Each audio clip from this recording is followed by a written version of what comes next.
All right, so now that we have a lot more experience with the conservation of linear momentum, let's go ahead and apply it for another problem. Suppose that we have a rocket. This is a roughly drawn rocket, and this is the main body of the rocket, and then this is one piece of fuel on the rocket, which I have labeled dm. This system is moving together with some velocity v, and as we can see, there are no net external forces acting on this system. Now, after some time dt, a very small change in time, something is going to push our little mass dm off with some velocity u relative to the rocket, right? So let's go ahead and clarify that this is purely relative to the rocket. So if I am an external observer here, the rocket is moving very fast upward and it shoots a mass very slowly relative to it. I would still see this mass moving upward just a little bit slower than the mass of the rocket, right? So we'll see how that plays into our calculations in a moment. Because we're pushing this little mass dm off with some velocity u, that's going to add a small amount of velocity dv to this rocket. Remember, if we're pushing the mass off, well, then the main body of the rocket is also going to receive an equal and opposite force, right? That's just Newton's third law. So the velocity of our main body is going to increase by a little amount. Now, the way that we're going to analyze this problem in order to find the rocket's speed is to use the conservation of linear momentum. So, since there's no net external forces on this system, the initial momentum of my rocket must be the final momentum of my rocket. The initial momentum is very easy. The mass of our total system is m plus dm, and it's moving at some velocity v. So that initial momentum would be m plus dm times v. For the final momentum of my rocket, I'll go ahead and break this into two parts. So first we have the green part. So that piece is moving with some speed v plus dv, right? Again, the increase of speed or the increase of velocity of our rocket is coming because it is because of the equal and opposite force produced when dm is pushed out of the rocket, right? So next we need to talk about this little purple piece in a lot more detail, right? So we have our little mass dm, and it's actually going to have a momentum dm times v plus u. Why are we saying v plus u for the velocity of this bit instead of just u, right? Remember, u is the velocity of this piece relative to the rocket.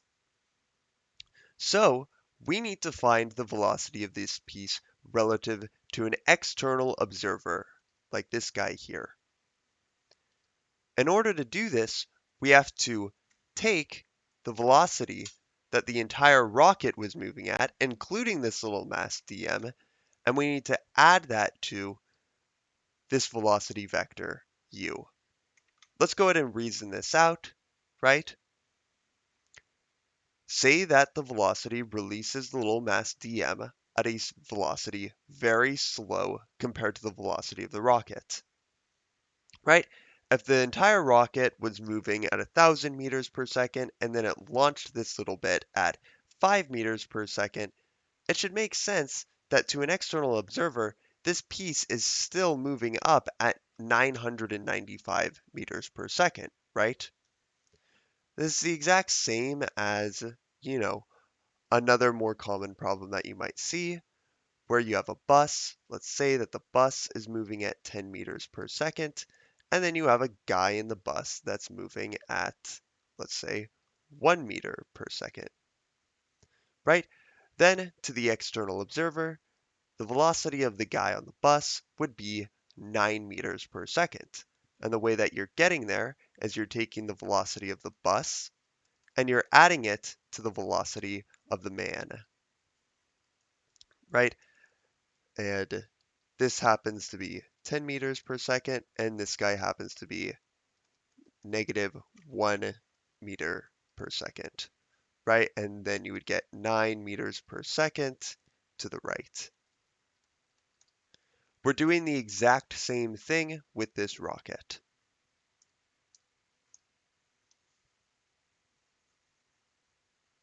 Now, just like with this bus, I added the two vectors of the man and the bus together, even though they were going in opposite directions. We're doing the exact same thing here. So remember, the plus is indicating vector addition. Don't worry about the fact that u and v are pointing in opposite directions right now. All we have to do later on is just substitute, right? If u is really opposite to v, later on in the problem, we can just put in a negative value for u, right? So the plus just indicates general vector addition. All right, so now that we have that clear, all we have to do is expand these terms out, just like this, and we get to work canceling. This is going to leave us with two terms, mdv equals negative u dm. Now, this is a one-dimensional problem, so we can go ahead, right, and just to be clear, one-dimensional because these are only acting in a single axis, right? That was a really bad axis.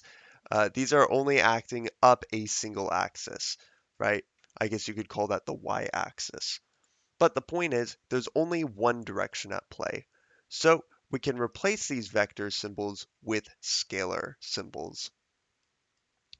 The next critical thing to recognize is that if this little dm is positive, right, we have a positive mass released from the rocket. What does that mean with from the rocket's perspective? We would say that the rocket is losing mass, right? So these have opposite signs. Every time a positive mass is released, that means that there is a negative change in the rocket's mass. So we just make that substitution that dm equals negative d capital M. And that's going to get us to this differential equation here, which is very easy to solve. We just divide both sides by capital M. We integrate both sides. We'll go ahead and use an indefinite integral first. And so we get that the velocity as a function of mass is u times the natural log of m plus some arbitrary constant. Remember, this is an indefinite integral.